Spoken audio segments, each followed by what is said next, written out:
आप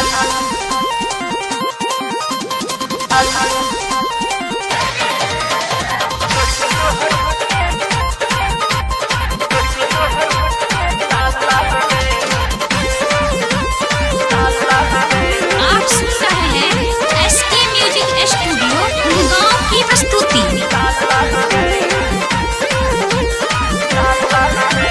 गोरकी तोहर ओढ़नी छो लाल लाल गे, गोरकी तोहर ओढ़नी छो लाल लाल गे, गोरकी तोहर ओढ़नी छो लाल लाल गे। फेरो के किराई कर बहलाल गे, रोड पर चलै छा गजब चाल गे, रोड पर चलै छा कमाल चाल गे। फेरो के किराई कर बहलाल गे।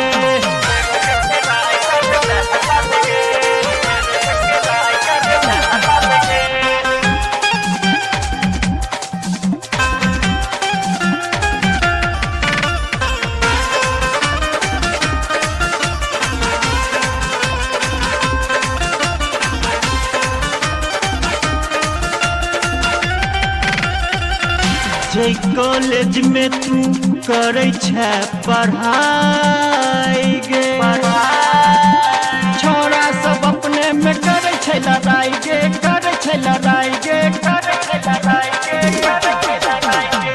जे कॉलेज में तू करे छे पढ़ाई गे, छोरा सबके अपने में होय छे लड़ाई गे, होय छे लड़ाई गे। छोरा सब कहो तोरा माल माल गे, छोरा सब कहो तोरा माल माल गे, छोरा सब कहो ई हमर माल गे। फेरो के किराई कर बहलाल गे, रोड पर चलै छा गजब चाल गे, रोड पर चलै छा कमाल चाल गे। फेरो के किराई कर बहलाल गे।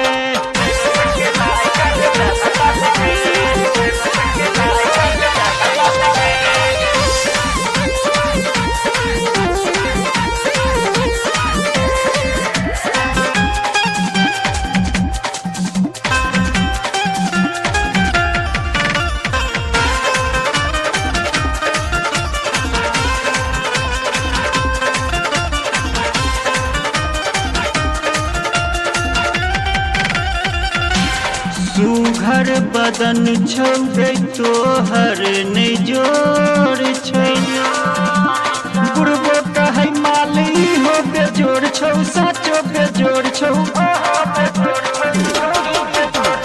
सुघर बदन छौ गे तोहर नहीं जोर छौ, बुढ़बो कहै माली हो बेजोड़ छौ, साचो बेजोड़ छौ। अलगल छौ बुआ जका गाल गे, अलगल छो पुआ जका गाल गे, फूलल फुलौना जका गाल गे। फेरो के किराई कर बहलाल गे, रोड पर चलै छा गजब चाल गे, रोड पर चलै छा कमाल चाल गे। फेरो के किराई कर बहलाल गे।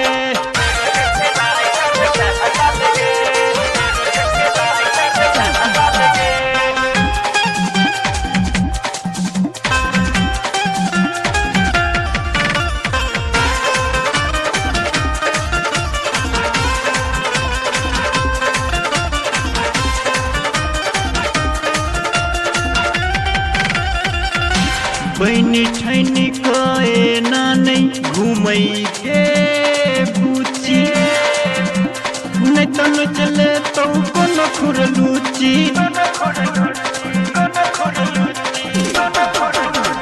बैठन कए ना नहीं घूमई के पूची, नहीं तो न चले तो कोनो खुरलूची। फिर पूछतो कुंदन तो हर हाल चाल गे, फिर पूछतो कुंदन तो हर हाल चाल गे, करतो चंदन तो हर देखभाल गे। फिर के किराई कर बहलाल गे, रोड पर चलै छा गजब चाल गे, रोड पर चलै छा कमाल चाल गे। फिर के किराई कर बहलाल गे।